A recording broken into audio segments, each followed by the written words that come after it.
हे बघा, अजितदादांच्या जाण्यानं आम्ही सगळे नाराज आहोत, पोरके झालेलो आहोत.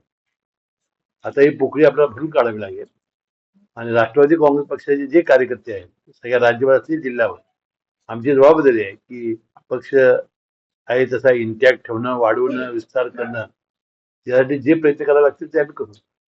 प्रत्येक पक्षाच्या माणसाला असं वाटतं की आपला नेता मुख्यमंत्री व्हावा. आता कृपया ह्याच्यावर बरेचसे वाद झालेला आहे, पुन्हा आमच्यात भांडणं लावू नका. आमच्या भावना आहेत त्या झालं तर आम्हाला पाहिजे आहे. लाडकी बहीण योजना बंद करावी, महायुती सरकारने निवडणूक लढून दाखवावी.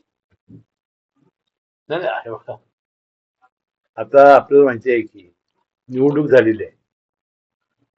निवडणुकीमध्ये आम्ही प्रचंड मताने निवडून आलेलो आहे. आता निवडणुका 3 वर्ष आहेत.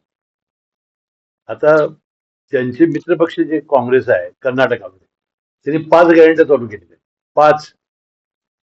ती लाडकी बहिणीलाही पैसे देतात, इष्टीलाही पैसे देतात, मोफत 100%, 10 आसपास वीज बिल माफ आहे. अनेक राज्य ही अशी करतायत.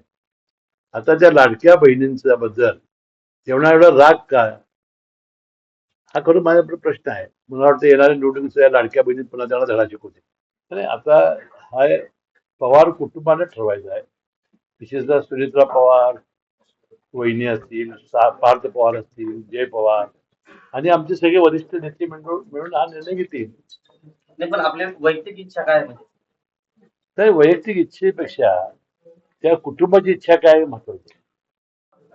नाही, आता मी मगाशी सांगितलं की वाशिम जिल्हाही लांब होता, परंतु आता कोकाटे साहेबांच्या दुर्दैवी जाण्यामुळं ही जागा पालकमंत्र्याची राष्ट्रवादीची शिल्लक होती आणि शेवटी मग आपल्या उपमुख्यमंत्री सुनेत्रा पवार वहिनी यांनी आणि प्रदेशाध्यक्षांनी मला सांगितलं की बाबा आता आपल्याला जावं लागेल. आणि म्हणून जरी लांब जरी असला तरी मगाशी सांगितल्याप्रमाणे महिन्याला एकदा तरी का असेल मी येईन आणि आपली विकासाची कामं मार्गावर लावण्याचा प्रयत्न मी करेन. नाही, आता नारी शक्ती वंदन हे जे बिल आणलं ते अतिशय चांगलं आहे.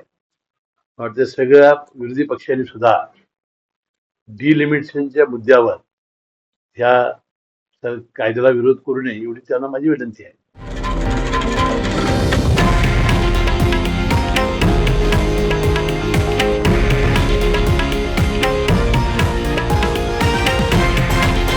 हे आहे देशातील नंबर 1 न्यूज नेटवर्क आणि आपण पाहत आहात TV9 मराठी, एकमेव.